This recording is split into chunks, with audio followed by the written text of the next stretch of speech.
पटलर जदि किछि नुआ स्वादिष्ट रेसिपी बनैया पई चाहूथिबे थरे एहीपरि पटल बुट डाली को नेइकी पटल बुट डाली रसा बनांतु।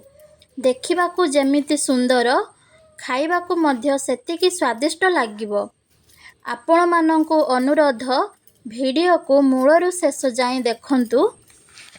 नमस्कार, ओडिया हांडीशाल रे आपण मानंकु पुणी थरे स्वागत। आपण मानंकु अनुरोध रहिला जदि चैनल रे नुआ अछंती चैनल को सब्सक्राइब कर देबे। पटल बुट डाली रो रसा बनैया पई मु एठारे 7 रु 8 टी पटल सहित 2 टी आलू नेइछि। आलूर चोपा को छड़ाइबा परे 4 फाड़ काटी नेइछि। सेमिति पटलर ऊपर अंश को सफा करी मझिरु 2 फाड़ करी नेइछि। वर्तमान आमे पटल रसा पाई मसला रेडी करि नबा।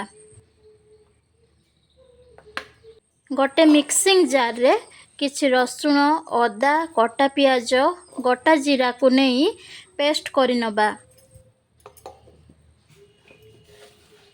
वर्तमान करेई रे किछि सरिष तेल देई गरम हबा को दबा। सरिष तेल गरम होई सारिला परे आलू पटल को देई सेथिरे अल्प टिके हळदी गुंड लूण को पकाई भल भाबरे भाजी प्लेट रे काढी नबा।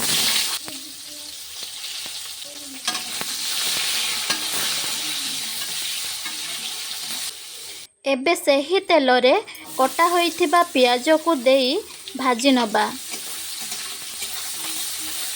पियाज भाजी हैला परे सेथिरे मीडियम साइज रो टमाटो को काटी पियाज सहित भाजी नबा। टमाटो और पियाज भाजी हैला परे सेथिरे हळदी गुंड, लंका गुंड, धनिया गुंड को देई नाडी नबा। एठारे गुंड मसला पोड़ी न जिबा पाई मु टिके पानी देई भल भाबरे नाडी देइछि।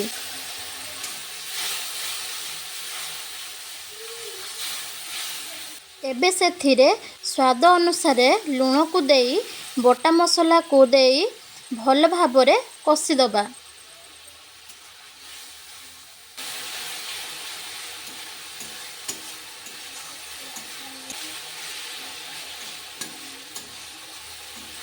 मसला कषा हैला परे सेथिरे बतुरेई रखिथिबा बुट डाली को देई भल भाबरे नाडी सेथिरे अल्प किछि पानी देई किछि समय पाई फुटिबाकू छाड़ी दबा।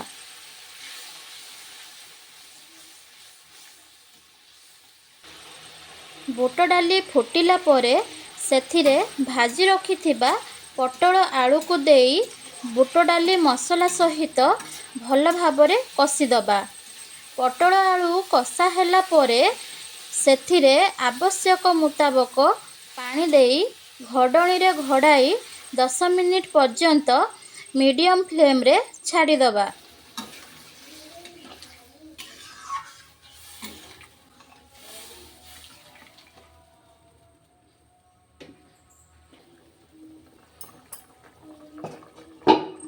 दस मिनिट परे घोड़णी को काढ़ी सेथिरे गरम मसला सहित कस्तूरी मेथी पत्र को देई नाडी नेला परे आमर पटल बुट डाली रसा रेडी होई जिवो।